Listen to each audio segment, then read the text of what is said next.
할렐루야. 요즘 한국에는 어휘가 부족해서 이 영어가 한국말로 사용하는 단어들이 많이 있습니다. 그 중에 하나가 터닝 포인트. 대부분 많은 사람들이 이 터닝 포인트라는 말을 자주 씁니다. 우리말로 번역하면 전환점 혹은 변곡점이라고 그렇게 이야기를 해야 됩니다. 요즘 사회가 급격하게 변화되어 가면서 이 터닝 포인트라는 말이 자주 쓰이고 있습니다. 유명한 스티브 잡스는 대학교를 중퇴하고 자기가 만든 애플에서 쫓겨난 것이 자신이 터닝 포인트가 되었다는 것입니다. 경제적 어려움과 여러 가지 이유 때문에 다니던 회사에서 그만두고 그것이 터닝 포인트가 돼서 사업에 성공한 사람들이 많이 있습니다. 성공한 사람들의 이야기는 다 자신의 위기를 기회로 만든 사람들입니다. 요셉도 억울하게 감옥에 가게 되고 그것이 바로 애굽의 총리가 되는 계기가 되었습니다. 지난주일 말씀드린 대로 솔로몬도 위기의 기회를 바꾸게 되었고 그 밖에 성경에 나오는 사람들이나 혹은 우리 주변의 성공적인 사람들을 보면 전부 자신들에게 이런 변환점, 터닝 포인트가 있었습니다. 성경에 에녹에 대해서 몇 군데의 말씀이 기록되어 있습니다. 창세기 5장에 보면 에녹은 65세에 무두셀라를 낳았고 무두셀라를 낳은 후에 300년을 하나님과 동행했더라. 65세까지는 똑같이 이렇게 살다가 65세에서 에녹은 터닝 포인트, 이 변화가 되었어요. 전환점을 맞이했어요. 65세 전까지는 평범하게 그냥 살았는데 바로 이 65세에 무두셀라를 낳으면서 인생을 다시 시작하게 되고 그것이 300년을 하나님과 동행했다고 그랬습니다.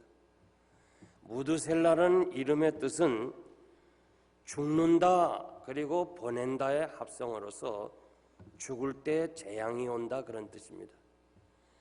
또 다른 해석은 창을 던지는 자 그런 뜻입니다. 고대 이스라엘에서 이 부족 사회에서 창을 던지는 자가 부족을 지키게 되어 있습니다. 창을 던지는 자가 죽으면 그 부족이 끝난다는 그런 일도 있습니다. 무두셀라는 제일 오래 산 사람입니다. 969세를 살았는데 무두셀라가 187세에 라멕을 낳았습니다. 라멕은 182세에 노아를 낳았습니다. 노아 600세 되던 그 해에 홍수 심판이 있어서 하나님께서는 그 죄악된 사람을 다 물로 홍수로 심판해서 멸하셨습니다.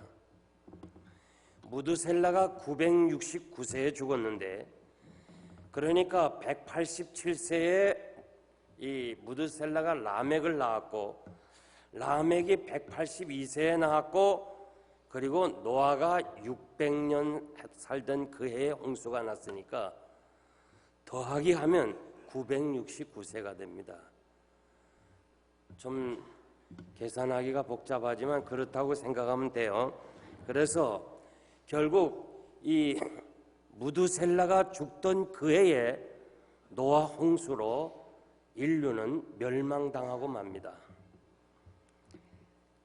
하나님의 말씀은 모든 것이 다 계시적 의미가 있어요. 이름도 그렇고 사건도 그렇고 다 우리에게 주신 메시지가 있어요. 저는 그 에녹이 무두셀라를 낳으면서 하나님 앞으로 계시를 받았는데 이 아이가 죽을 때 세상 끝이라는 이런 귀한 말씀을 들었다고 해석하고 싶습니다. 그래서 하루하루 살면서 아들을 보면서 경건하게 살아간 것이 300년을 살았습니다. 10년을 경건하게 못 살아요. 1년을 경건하게 살기도 힘들어요. 그러나 하루는 경건하게 살 수 있어요. 에녹 전도회원 여러분, 우리가 이제까지는 어린아이 신앙처럼 하나님 앞에 모든 것을 달라고만 했어요. 이것도 해주세요. 저것도 도와주세요. 이렇게 자꾸 달라기만 했어요. 이제는 어른이 되었으니까 65세 이상 난 사람이 지금도 뭐 부모에 가서 주세요 그러면 이거 어떡하겠어요? 안 되죠. 그와 마찬가지로 우리가 이젠 하나님 앞에서 달라는 어린아이 신앙에서부터 우리 자신을 어떻게 하면 하나님께 드리겠습니까? 어떻게 하면 좀 더 하나님의 영광을 위해 살겠습니까? 어떻게 살아야 하나님을 기쁘시게 하겠습니까? 하나님께 드려진다고 하는 이 터닝 포인트, 정말 하나님께 내가 다시 이제 새롭게 출발하겠습니다 하는 이런 헌신의 각오가 있기를 바랍니다. 우리가 나이가 들면 육신도 약해집니다. 우리가 앞으로 무슨 일이 있을지 몰라요. 암에 걸릴 수도 있고 또 이 몸이 불편할 수도 있고 또 무슨 사고로 인해서 평생 어렵게 살 수도 있어요. 이제 우리가 정말 오늘 건강한 이런 몸을 가지고 여러분 마음속에 내가 이제 이 남은 생에는 하나님의 영광을 위해서 하나님께 드리겠습니다 하고 마음의 결심을 한다면 하나님이 여러분의 건강을 책임지시라 난 믿습니다. 지금까지 우리는 가정을 위해서 또 자녀 양육을 위해서 그리고 나의 원하는 길로 살아왔다면 이제 남은 생에는 하나님을 위해서 살고 성도들을 위해서 살고 교회를 세우는 일에 살겠다 하는 이런 어떤 터닝 포인트, 다시 시작하는 이런 결단이 여러분과 우리 에녹 전도회에 있기를 바랍니다. 그래서 오늘 이렇게 에녹 전도회원들이 참 악기를 동원해서 하나님을 찬양했는데 이제는 에녹 전도회원들이 모여서 자, 우리가 미션 출입을 가보자. 우리가 선교 지역에 한번 가서 복음을 전하자. 이렇게 좀 전도회원들이 모여서 그런 비전을 가지고 전도회에서 의논도 하고 이렇게 실버 미션으로서 나가서 복음을 전하겠다. 이런 그 방향 전환이 있으면 좋겠어요. 뭐 그냥 전도에서 모여가지고 뭐 무슨 친교할까 뭐 할까 이것이 아니고 이제는 좀 마음을 넓히고 좀 더 시야를 멀리 보면서 이제 우리가 살면 얼마나 살겠나 하나님의 영광을 위해서 한번 헌신해보자 이런 결단이 여러분에게 있어지기를 바랍니다. 그래서 오늘은 이 에녹에 대해서 성경이 3군데 언급하고 있기 때문에 그 3군데를 찾아보면서 이 에녹은 어떻게 살았는가 그 삶을 우리가 좀 본받기를 소원합니다. 첫째는 하나님과 동행을 했습니다. 창세기 5장 24절 보니까 에녹이 하나님과 동행하더니 하나님이 그를 데려가심으로 세상에 있지 아니하였다. 창세기에서는 에녹이 하나님과 동행하였다. 이 짧은 문장이지만 그가 어떻게 살았는가를 우리에게 암시하고 있습니다. 인간은 누구나 세상에 혼자 살 수가 없어요. 동행이 필요한 거예요. 동반자가 있어야 돼요. 아모스 3장 3절 보면 마음이 같지 아니하고서야 어찌 동행하겠느냐. 마음이 같아야 같이 함께 살아갈 수 있습니다. 창세기 6장 9절 말씀 보면 노아의 사적은 이러하니라. 노아는 의인이요 당시에 완전한 자라. 그가 하나님과 동행하였더라. 제가 알기로는 하나님과 동행했다고 이렇게 성경에 기록한 이 두 사람의 모습은 참 귀중합니다. 에녹의 때나 노아의 때나 사악한 세상에서 하나님과 동행했습니다. 가인의 후예들은 계속해서 에덴을 떠난 이후 자기들 스스로가 에덴을 만들어 가려고 했어요. 어떻게 하면 좀 쾌락적이고, 어떻게 하면 좀 즐기고, 어떻게 하면 좀 더 인생의 바벨탑을 쌓을까 하는, 거기에 몰두하면서 살아가노라면 자연히 하나님을 대적하고 하나님의 영광을 가리고 죄악이 관연했어요. 성경에 보니까 사람들의 생각이, 모든 사람들이 생각이 악한 것뿐이라고 그랬어요. 그래서 하나님이 사람을 만든 것을 한탄했다고 창세기 6장 6절에서 말씀했어요. 얼마나 하나님의 마음이 괴로웠으면 내가 사람을 만든 것을 한탄한다, 이렇게 말씀을 했겠습니까? 에녹의 시대나 지금의 시대가 같습니다. 어떻게 보면 아담이 에덴을 떠난 이후 의로운 시대, 하나님을 두려워하는 경건의 시대는 이 세상에 없다고 보는 것이 타당해요. 이렇게 악한 시대에 에녹은 하나님과 동행을 했어요. 우리는 자주 이렇게 스스로 변명하고 위로를 받을 때가 많아요. 세상이 악하고 현실이 너무 죄악이 많아서 내가 도저히 믿음으로 살기가 힘이 듭니다. 그렇게 하면서 자신의 그 게으르고 나태하고 하나님을 향한 헌신이 없는 것을 스스로 그냥 위로하려고 할 때가 너무 많이 있어요. 지금 이 세상에서, 지금 이 환경에서 거룩하고 의롭게 살 수가 없다면 세상 어느 곳을 가도 경건하게 살 수가 없는 거예요. 에녹은 이 세속을 떠나 운둔 생활하지 않았어요. 이 현실을 도피해서 동굴에서 살지 않았어요. 이 악한 세상에서, 죄악이 관연한 세상에서, 모든 사람이 생각이 악한 것뿐인 그 현실에서 아버지로서, 남편으로서 목축업을 하면서 생활을 영유하면서 살았지만 하나님과 동행했다라는 거예요. 하나님과 동행하는 것도 특별한 일 한 거 아니에요. 목사가 되거나 선교사가 되거나 그런 거 아닙니다.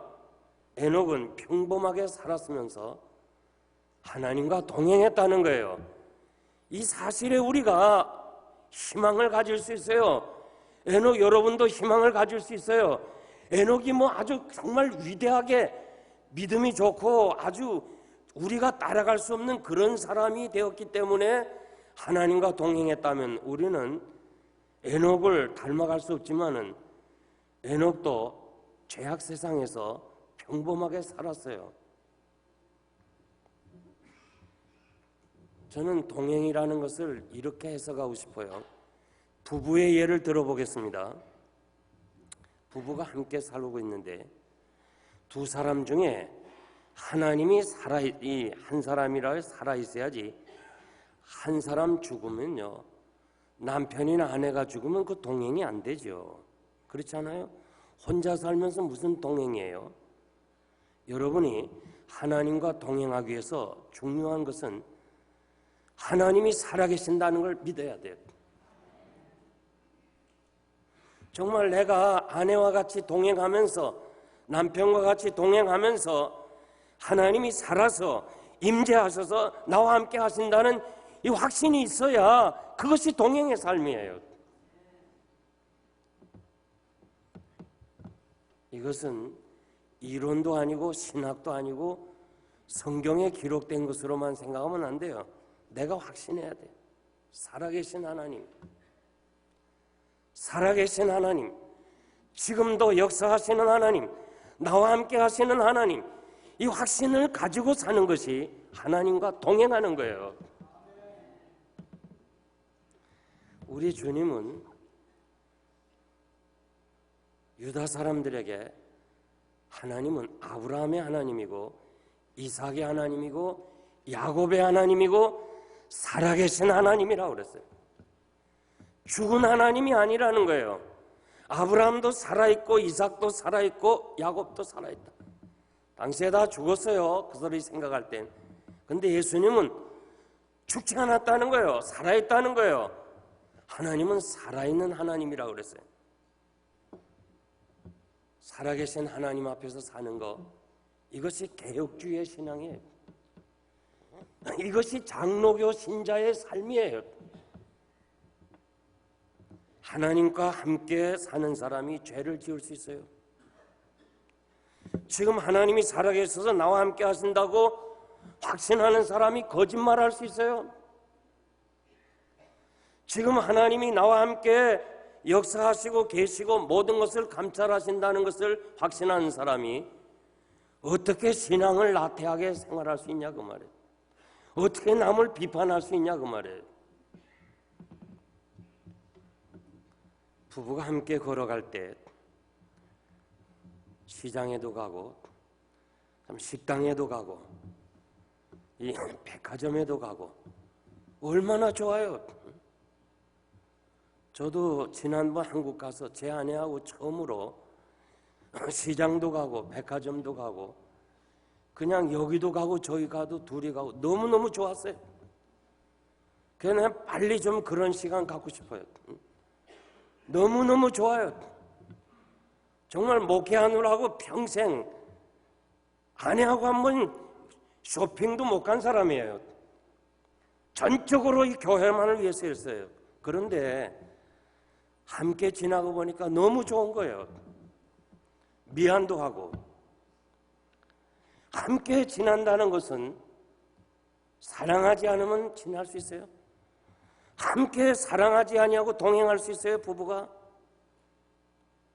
하나님과 동행한다는 건 뭐예요? 하나님 사랑하는 거예요, 난. 하나님이 우리 같은 죄인을 그 아들 독생자를 세상에 보내시고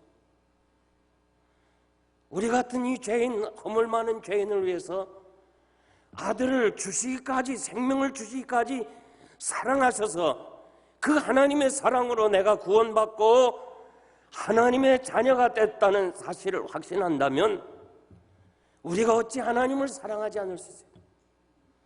하나님 사랑하는 것이 마땅하다고 그랬어요. 하나님 사랑하는 것이 형제를 사랑하는 것으로 표현해야 되는 거예요. 우리가 하나님 사랑합니다. 입술의 고백이 아니에요.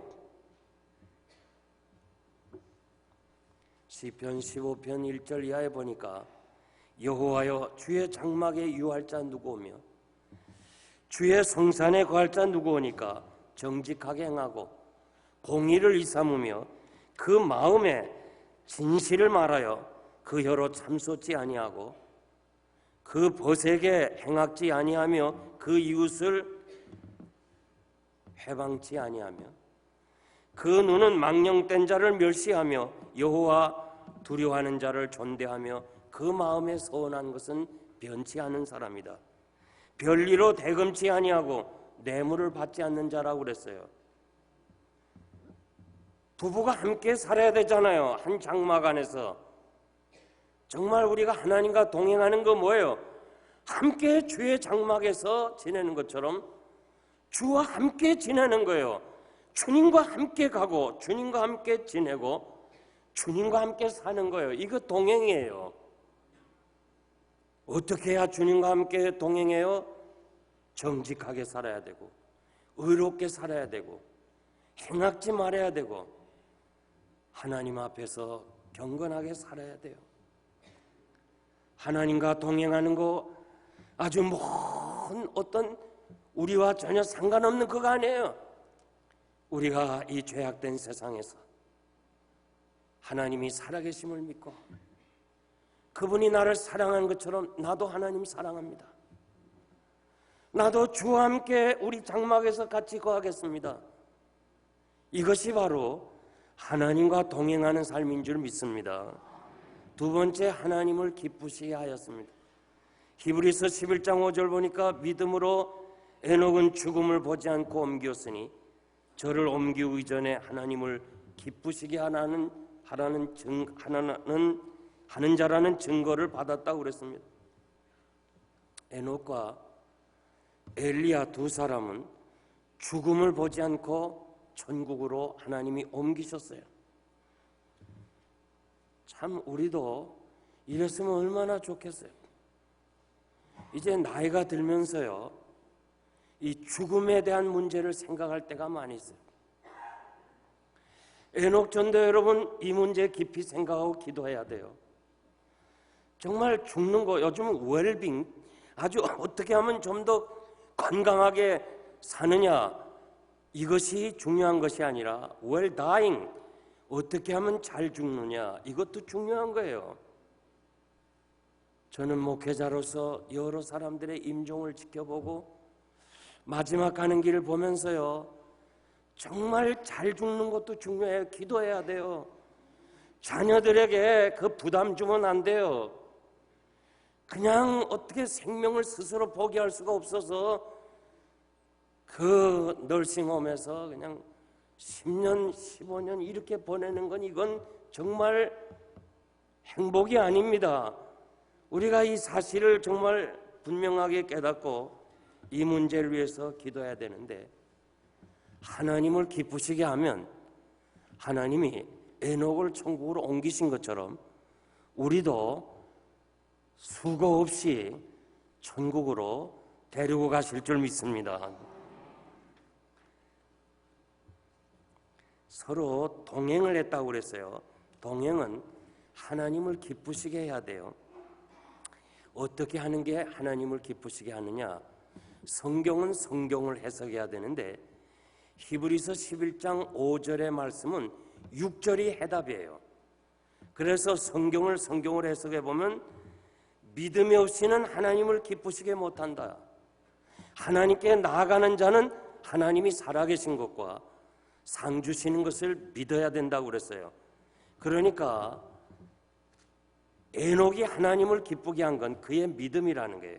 그러면 믿음이 뭐냐? 우리 주님이 이방 여자요 또 이방 사람이지만은 믿음이 좋을 땐 칭찬해 주었고, 자기 제자지만은 믿음이 없을 땐 책망했어요. 믿음이 뭐냐? 믿음은 하나님께 나아가는 거예요. 하나님께 찾아 나아가서 오늘처럼 여러분들이 이 자리에 찾아 나와서 예배 드리는 게 믿음이에요. 교회의 전신은 성전이에요. 성전의 전신은 회막입니다.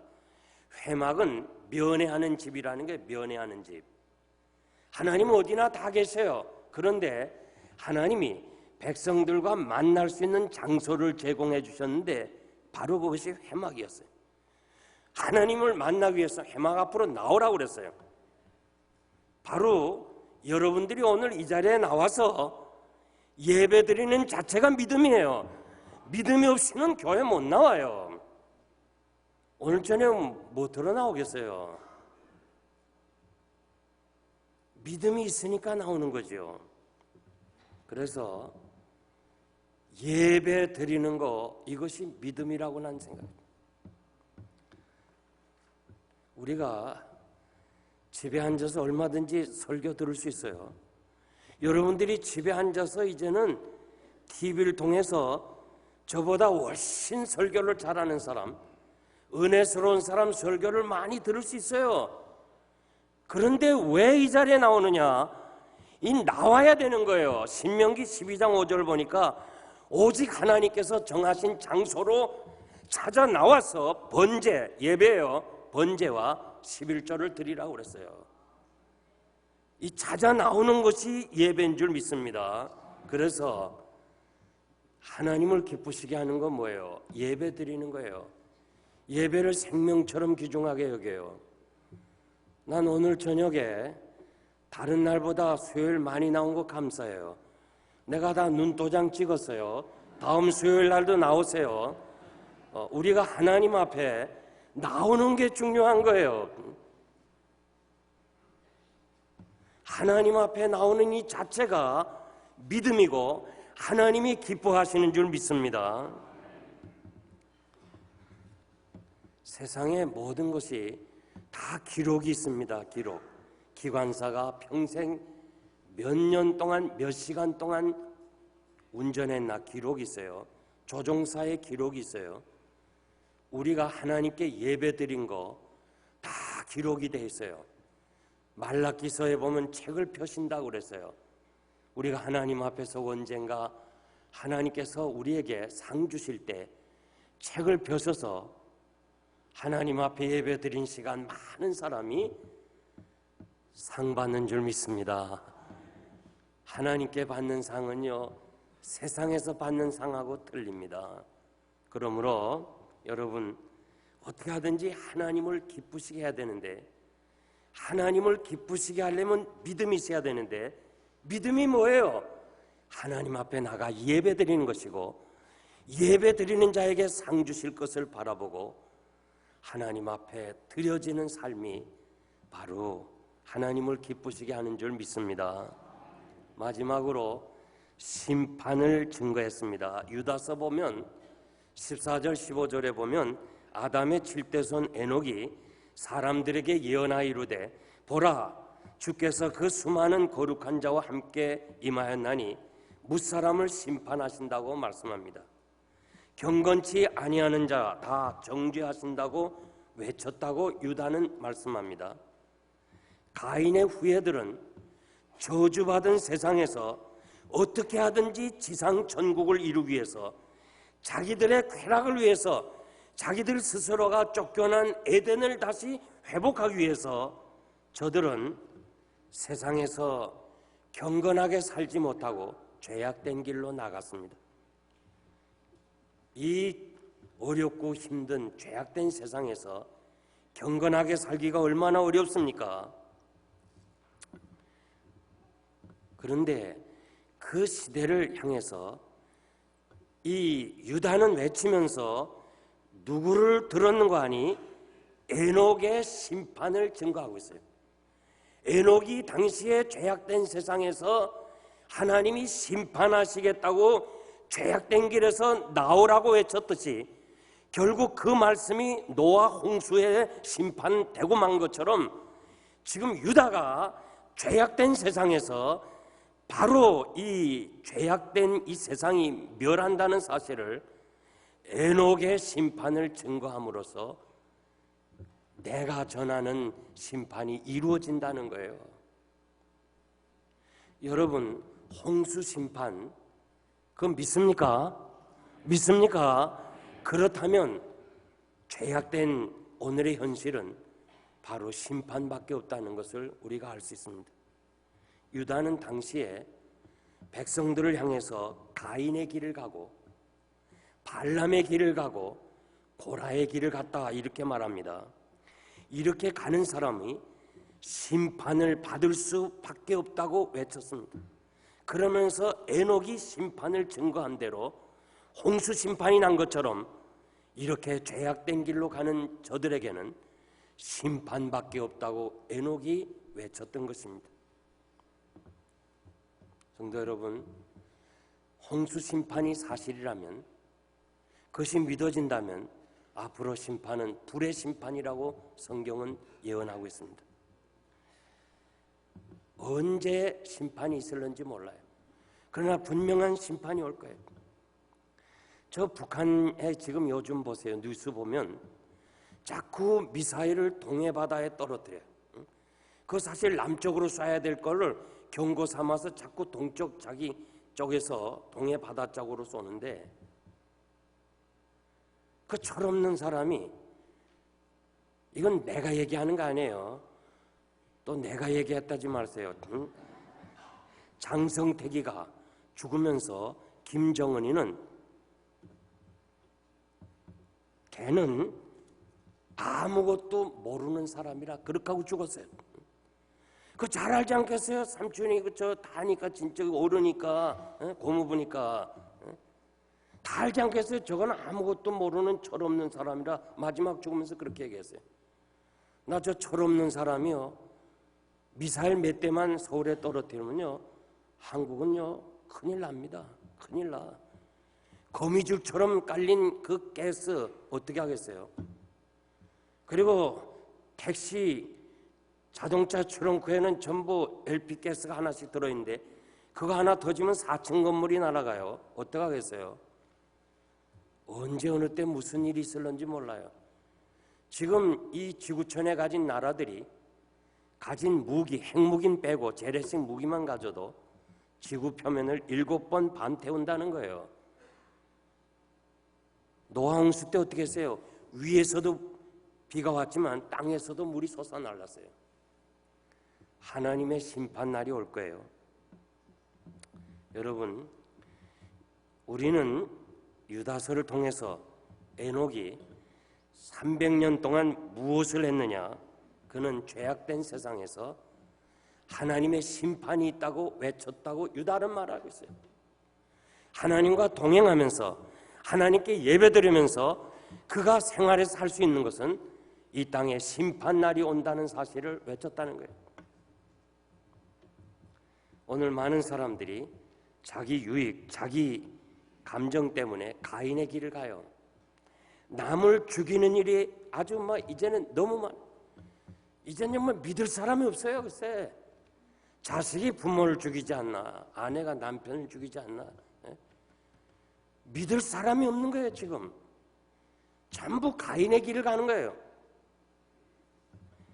발람의 길, 불의한 길, 부정한 대가를 바라고 자기 이익을 위해서라면 어떤 부정을도 다 해치잖아요.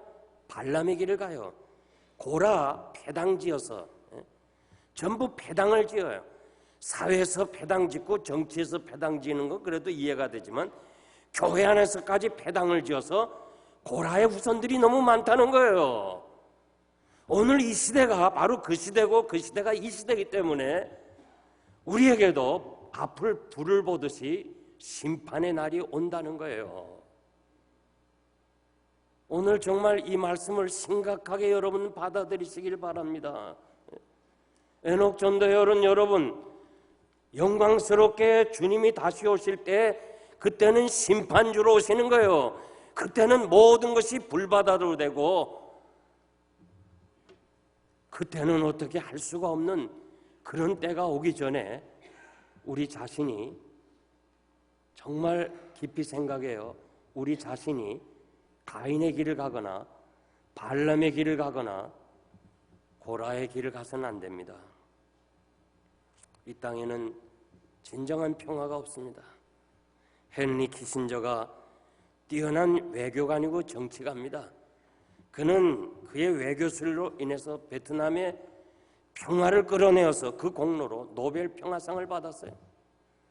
얼마나 외교술이 강한지 그 어려운 문제를 해결했다고 노벨 평화상을 받았지만 2년 만에 어떻게 됐어요? 베트남 전쟁이 일어나서 수많은 사람이 죽었어요. 이 땅엔 진정한 평화가 없어요. 주님이 다시 오셔야 그때 진정한 평화가 있을 줄 믿습니다. 우리는 주의 재림을 사모하면서 주의 오심을 기다리면서 에녹 전도연 여러분은 65세부터 69세예요. 이제 마지막 시간이에요. 정말 중요한 시간이에요. 이제는 세상을 향해서 즐기거나 세상을 나갈 시간이 아니에요. 언제 하나님이 오라 하실런지 몰라요. 오늘 밤 우리는 터닝 포인트가 있어야 돼요. 이제는 내가 정말 주님을 위해서 살겠다. 내가 주께서 분부하신 이 귀한 마지막 시대, 이 악한 시대에 주의 재림을 전한다는 복음에 전하는 사명자가 되어야 될 줄 믿습니다. 이제 제가 말씀을 맺겠습니다. 영국 글래스고 대학 강단에서 56년 동안 아프리카에서 사역을 하고 83세의 리빙스톤이 강의를 하는데 그는 이렇게 말해요. 학생들에게 전혀 다른 언어와 문화를 가진 사람들과 긴 세월을 보내면서 내가 가장 의지하였던 것은 주님이 하신 말씀 세상 끝날까지 우리와 함께 하신다는 이 말씀 붙잡고 53년 동안 아프리카에서 지냈다는 거예요. 주님이 함께 하신다는 주의 약속 붙잡고 그 험하고 어렵고 힘든 아프리카에서 53년을 지냈다고 고백했습니다. 에녹 전도 여러분, 하나님이 여러분과 함께 하실 줄 믿습니다. 오늘 이 자리에 참석한 여러분, 하나님이 세상 끝날까지 여러분과 함께 하실 줄 믿습니다. 에녹은 무드셀라를 보면서 아이가 좀 아프잖아요. 그때 무슨 병원이 있었어요? 의사가 있었어요. 이 아이가 아플 때 오늘이 어쩌면 이 아이가 죽으면 세상 끝이 아닌가. 아이가 아파할 때마다 Maybe today, 오늘 세상의 종말이 아닌가. 그렇게 산 것이, 하루하루 산 것이 300년을 살았다는 거예요. 여러분, 주님과 함께 살면서 오늘 어쩌면 주님이 오시지 않을까.